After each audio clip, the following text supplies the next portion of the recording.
Атайын кызмат Жогорку Кеңештин депутаты академик Кубанычбек Жумалиевке жаза кодексинин 319 беренеси коррупция менен кылмыш ишин козгоп, ал киши 4 апрелге чейин камакка алынды да.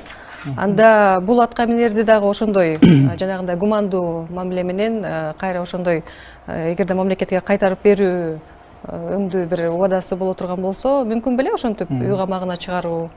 Жумалиев жакында камалды. Бул бир нече кылмыш бар, бирок бир гана факты менен камалды. Жана бул билим берүү министрлигинен жанагы эл аралык медицина университетине жоопкерчилик чектелген коом медициналык билим берүү тармагы боюнча алган лицензияны алкаганда иш козголду. Ошонун негизинде башкаруу жазасы камакка алынды. Бул жерде тергөөнүн кызыкчылыгы көп маалыматтар бар. 3-4 кылмыштын баары бириктирилет.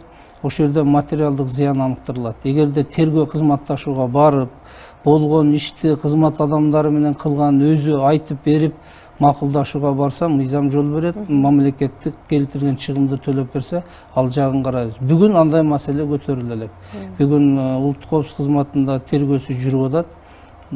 Башкаруу чарасы камакта.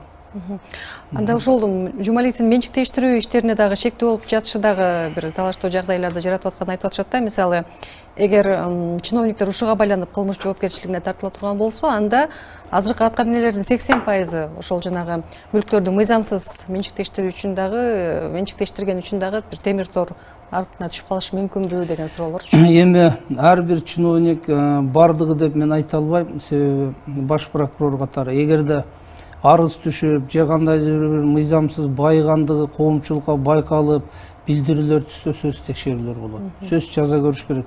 Биз бир нерсени эстеп коелу да.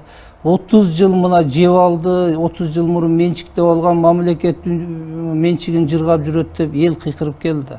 Бүгүн эми укук көрүү органдары ошого иштей башса кайра тоскоолдук да. Жөн эле булар текшерип атат деп.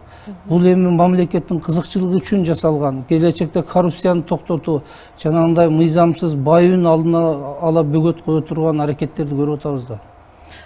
Бирок ошол учурда бул кайсыдыр деңгээлде ошол аткаминерлерге мындай иммунитет жаратпайбы дегенден улам соо берилип атат да.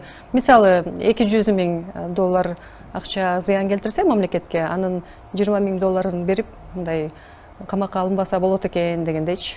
Жок, эми мындай да.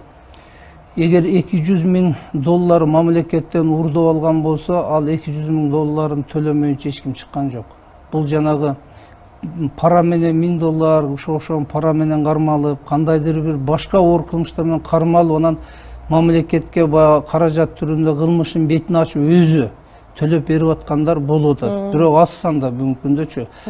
Жанагы өз каалоосу менен экономикалык кылмышты боюнча келтирилген уурулукту ордуна койсо, биз убактылуу үй камагына алып, бирок соттон анын күнөөсүнө жараша жазасын алат да. Күнөөсү кандай болсо, ал соттун иши, сот чечет. Тергөө убагында гана булар аз көпчүлүгү тергөө убагында ошону суранып, үй камагына чыкканга аракет кылып атышат.